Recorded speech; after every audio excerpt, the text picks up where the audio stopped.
One of the most difficult parts of my job is when folks come in needing help with housing. Homelessness, as we all know and are aware of, depending on where we live in Seattle, is a really big issue. We have large number of people living unsheltered in really dangerous and unsafe situations. The number one most basic issue is that there isn't enough housing that is affordable and stable for folks to move into. People become homeless for a lot of different reasons, and everyone's story is unique to themselves. But a lot of it is, most people are living paycheck to paycheck, and they're one crisis away from losing their housing. In our county, in King County, we have something called Coordinated Entry for All, which was a way to streamline and make the homeless housing system more efficient. But we're seeing the reality of that a couple years later is that the lack of actual affordable housing units makes a system like that really hard to be really successful. We are getting people assessed and into this process and getting them scores and getting them on a wait list for housing. But when there isn't a lot of housing, it's, folks are gonna wait and wait and wait and wait. That process, it takes a long time, and sometimes folks can remain unhoused for, years.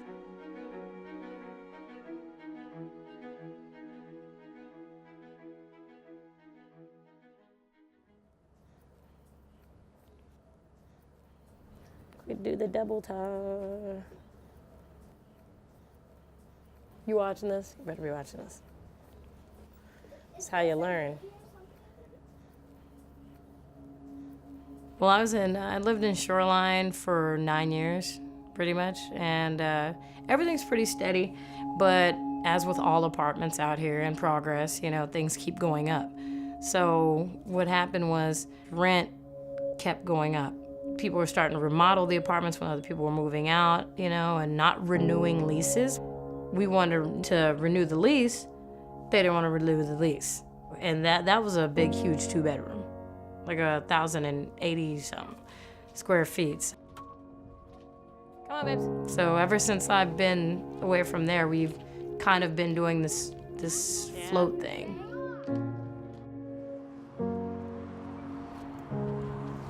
We started sleeping in the car. Now, not for very long, because I don't want my family to sleep in the car for very long.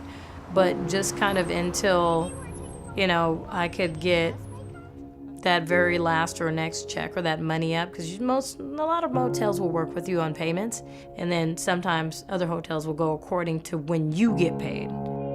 And for me, like I said, I was working graveyard shifts, $15 an hour, 10 hours and over, in order to keep up with, the $1,600 and all the way up to almost $2,000 in motels.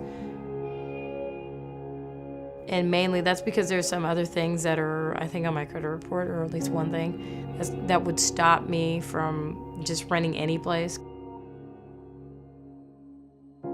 So that kind of keeps me locked down in this position that I'm in right now.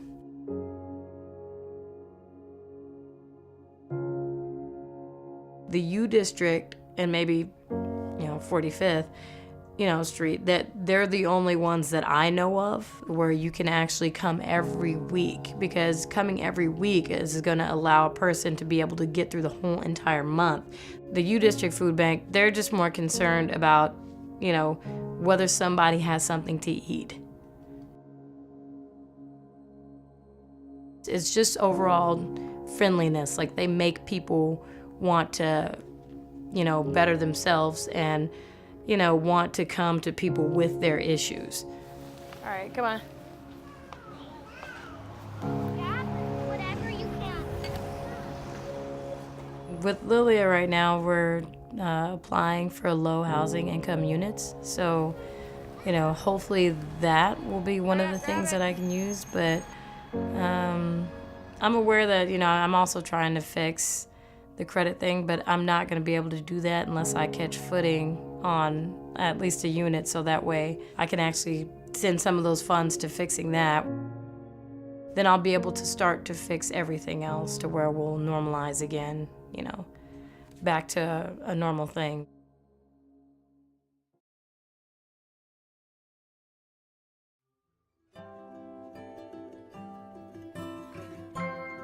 Devin is one of my really incredible clients that came in looking for help navigating different homeless systems and just trying to get some support on getting into a shelter for her and her family.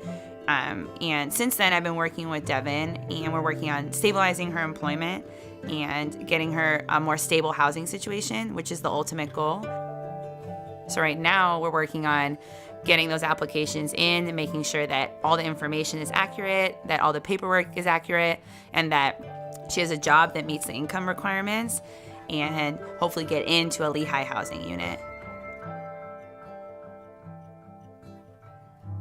My hopes and my dreams for my kids are for them to be left with at least a place, leaving them a home that I purchased, so that way they can all never hopefully have to go through that.